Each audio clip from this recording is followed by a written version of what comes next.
Hey y'all, Shelly here with another tip for hospice nurses. So I had a request to do a video on hospice covered medications, specifically what's covered by hospice and what's not covered by hospice. So I'm just going to try to keep it simple and talk about what Medicare says is covered and not covered.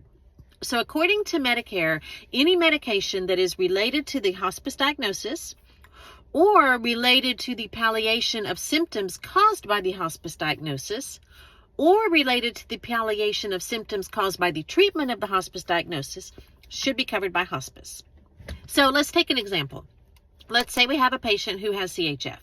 So their heart medications are going to be covered, and let's say the CHF causes them to have edema. So their fluid medications are going to be covered, and let's say the persistent lower extremity edema causes them to have venous stasis ulcers, so they become infected. So the treatment of these infected wounds are going to be covered by hospice. Now let's say all of this medication that they're taking causes them to have GERD. So their stomach medications are going to be covered. Now they can't sleep because they're worried about everything.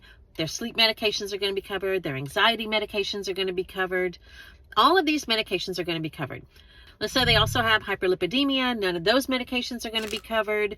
The patient is eating okay and doesn't have any issues utilizing their food or digesting. So vitamins and things like that are not going to be covered. So this is kind of how you have to look at it. Now, I think where the confusion comes in, and I'll hear some nurses say, well, our hospice doesn't cover this inhaler.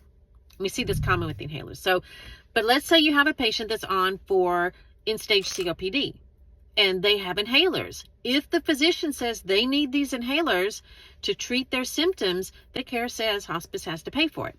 Now, having said that, there are times we can use a more cost-effective alternative to what the person comes to us on.